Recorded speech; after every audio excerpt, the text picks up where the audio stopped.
기감 능력이 없으면 사람들은 있는 현실을 바로 보지 못합니다. 그리고 우주의 이치를 모르면 사람들은 자신의 심장이 가장 올바른 현실이라고 믿고 있습니다. 그렇게 믿어요. 때문에 사람들은 파동 문명이 진짜 현실을 바로 볼 수 있는 문명인데, 아직까지는 지금까지 해오던 방식대로 자신이 알고 있는 입자의 판단을 고집하는 것입니다. 먼저 파동 문명을 받아들이는 것이 자신을 위한 최선의 길임을 모르고, 이제 개나 소나 누구나 다 알 때가 되면 그때 이제 배우겠다고 난리치는 것입니다.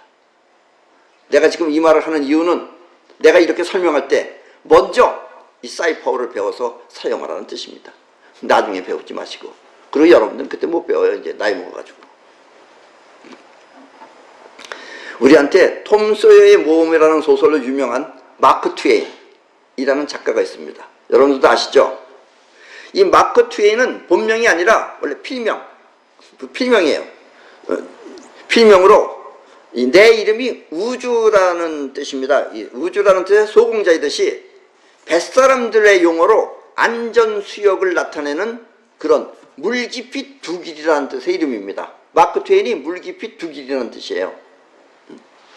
그 당시에는 물의 깊이가 두 길은 되어야 배가 안전하게 운행할 수 있다 하여 마크 트웨인은 자신의 이름을 인생의 안전을 염원하며 그렇게 지었는지도 모릅니다. 그래서 마크 트웨인이에요. 왜냐하면 그 마크 트웨인이 젊었을 때 마크 트웨인은 그 증기선에서 일을 한 적이 있어요. 아르바이트를. 그때 증기선이 한국에 도착하면 물 깊이를 재던 말에서 따온 것이 바로 마크 트웨인이기 때문입니다. 이 물 깊이를 페덤이라 그래요. 페덤은 2야드예요. 1페덤이 2야드. 2야드는 182.88cm입니다. 그 190cm 정도로 생각하시면 돼요. 이라는 단위로 측정하는데 정확히 몇 페덤이 나오면 그때 by the mark라고 신호를 줘요.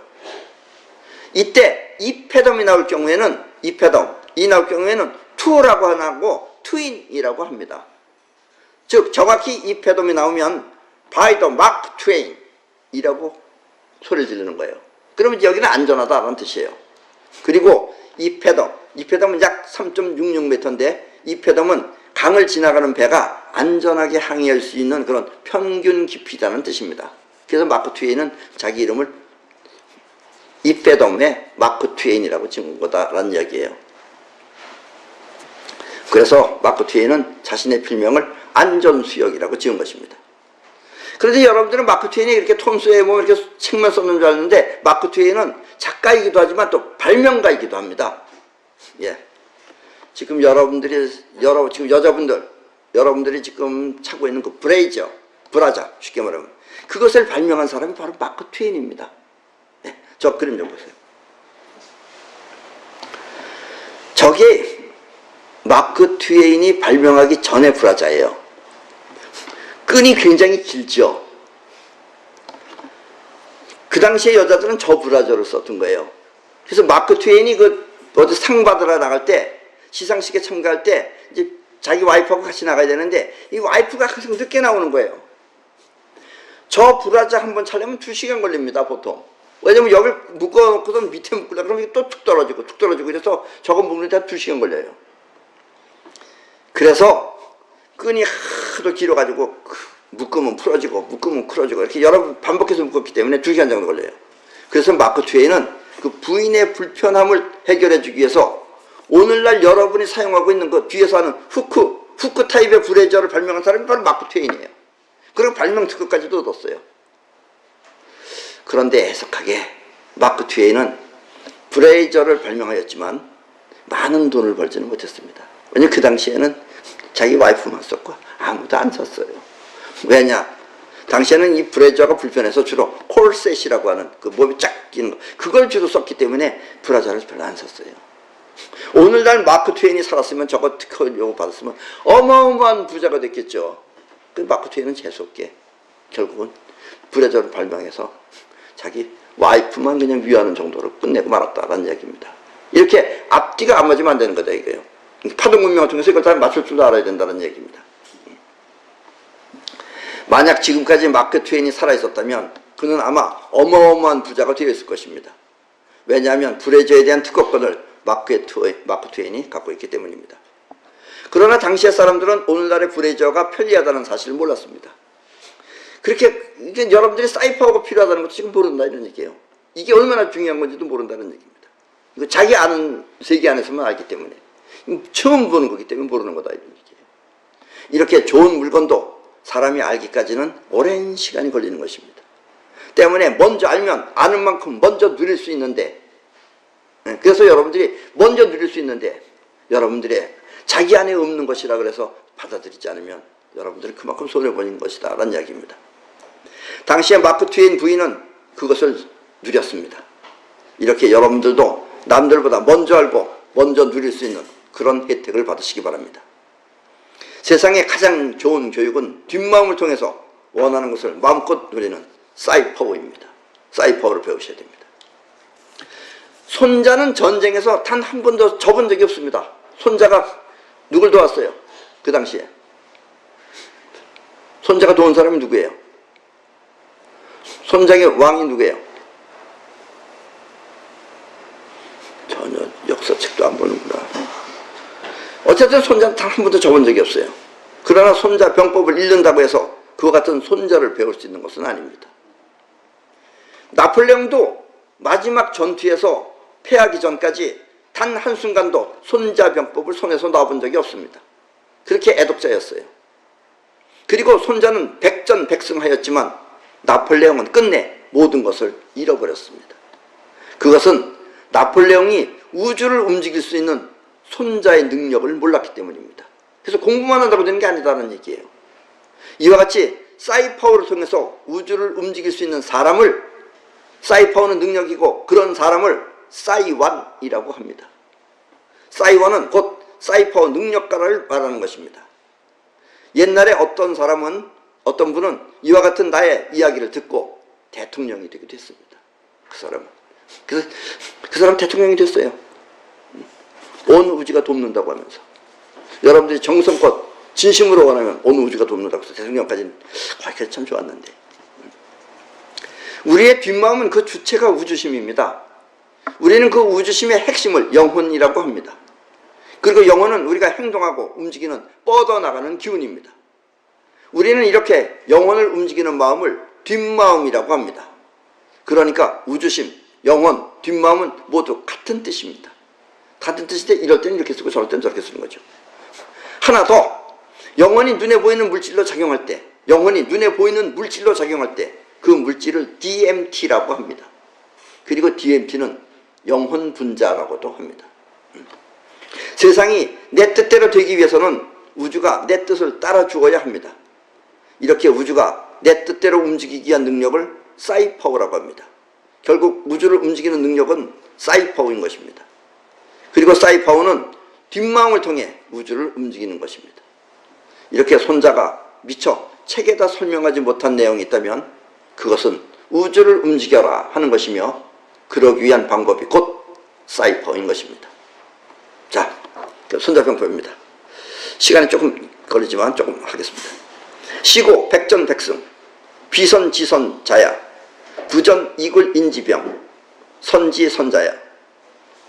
이런 거로 100번 싸워서 100번 이기는 것은 최선 중에 최선이 아니다. 전쟁을 하지 않고 적봉을 굴복시키는 것이 최선 중에 최선이다. 이런 이유에서 전쟁은 싸우지 않고 적을 굴복시키는 것이 최선의 방법입니다. 그러니까 전쟁을 하지 말고 이겨라 이거예요. 전쟁하고 싸워서 이기는 것은 최선이 아니다라는 얘기입니다. 그리고 이렇게 되기 위해서는 먼저 우주를 움직여서 그렇게 되도록 사이퍼워를 해야 됩니다. 그러니까 사이퍼워를 모르면은 적하고 싸우는 수밖에 없다 이거예요. 적하고 직접 싸우지 않고 이기려면 사이퍼워를 하는 수밖에 없다는 얘기입니다. 그러면 싸움 없이 이겨라를 실행할 수 있습니다. 싸움 없이 이겨라가 손자병법의 가장 최고 수준이에요. 그 싸움 없이 하려면 사이퍼워를 해야지만 상대편이 끌려온다는 얘기입니다. 손자는 이렇게 우주를 움직여 아무런 손해 없이 원하는 대로 승리를 하였던 것입니다. 그래서 나폴레옹은 싸워서 이겨요. 그러나 손자는 안 싸우도 이긴다라는 이야기입니다. 고선 용병자, 구린지병 이비전야, 발인지성 비공야. 고로 용병을 잘하는 자는 전쟁을 하지 않고 적병을 굴복시킨다. 적의 성을 공격하지 않고 빼앗는다. 때문에 우주를 움직일 수 있는 자는 전쟁을 하지 않고 적을 굴복시킬 수 있습니다. 아니 어쩌면 적도 굴복한 줄 모르고 졌는지도 모릅니다. 이렇게 되기 위해서는 반드시 우주를 움직여야만 됩니다. 이것이 바로 손자병법의 묘미인 것입니다. 이게 최고의 경지다라는 얘기예요. 그러려면 사이퍼를 알아야 된다는 얘기입니다. 안 그러면 싸워야 돼요. 무기 가지고. 그러나 만약 우주를 움직일 수 없다면, 사이퍼로 해서 우주를 움직일 수 없다면 그때는 회인 지국 이 비구야, 피리 전쟁 어처나, 고병 부둔 이리 가전, 차모공 지법냐. 적국을 훼손하여 무너뜨릴 때 오래 끌지 않는다. 이렇게 싸울 때는 오래 싸우지 말아라 이거예요. 피리 천하의 전쟁에 완전하게 승리한다. 고로 병사가 손상되지 않는 완전한 승리를 해야 한다. 이것이 공격하는 책무이다. 쉽게 말하면 우주를 움직일 수 없어서 부득이 싸운다면 결코 시간을 오래 끌어서는 안 됩니다. 강하게 빨리 끝내야 된다 이거예요. 왜냐하면 완전한 승리는 강하고 짧게 싸워야 가능한 것이기 때문입니다. 오래 끌다 보면은 내 편도 다친다는 얘기예요. 죽는다는 얘기입니다. 그래서 아무도 다치지 않게 완전한 승리를 사이퍼화하라. 이것이 공격하는 최선의 방법인 것입니다. 손자는 이렇게 강한 뒷마음이 아니면 싸우지 말라고 경고하고 있습니다. 고선영병자 불인지병 이비전냐, 발인지성 이비공냐, 파인지국 이비구야. 그러므로 최상의 영병자는 적의 군도를 굴복시키되 전쟁을 강행하지 않는다. 적의 성을 함락시키지만 구태여 공격을 일삼지는 않는다. 적을 허물어뜨리지만 장기전을 하지는 않는다. 지금 학생 여러분들이 만약에 이 내 얘기를 듣는다면 여러분들이 좋은 학교에 가려면 어떻게 해야 돼요? 공부를 많이 해야 되느냐? 아닙니다. 좋은 학교가 힘들다, 어렵다, 멀리 있으면 여러분들은 아무리 공부 잘해도 떨어집니다. 먼저 마음 안에서 요것 작게 보여야 돼요. 작게 보이는 사람이 공부를 하면은 공부한 것만 시험 문제에 나와요. 근데 멀리 있는 사람이 평상시에 공부 잘하면 평상시에 공부할 때 공부 그렇게 많이 했는데도 하나도 안 나와요. 그럼 떨어져요. 아셨어요? 이런 게 사이퍼예요. 운이 좋은 게 아니에요. 운이라는 말은 없는 겁니다. 사이퍼를 모르면 사람들이 그걸 운이라고 그래요. 그러므로 사이퍼 능력가인 사이원은 적을 굴복시키되 전쟁을 하지는 않습니다. 사이원의 올머리는 싸움 없이 이기는 것을 택하기 때문입니다. 때문에 사이원은 적의 성을 함락시키되 공격하지 않고 손에 넣는 머리를 쓰며, 그 올머리가 그거예요. 적을 허물어뜨리되 싸우기 전에 먼저 철저히 준비하여 빠른 시간에 싸우지 않고 이기는 것입니다. 사이원의 올머리는 온전함으로써 천하를 다투기에, 온전을 다투기에 전력을 소비하지 않더라도 이익을 온전히 할 수 있으며, 이렇게 되기 위해서는 반드시 올머리를 통해 적을 공격해야 하는 것입니다.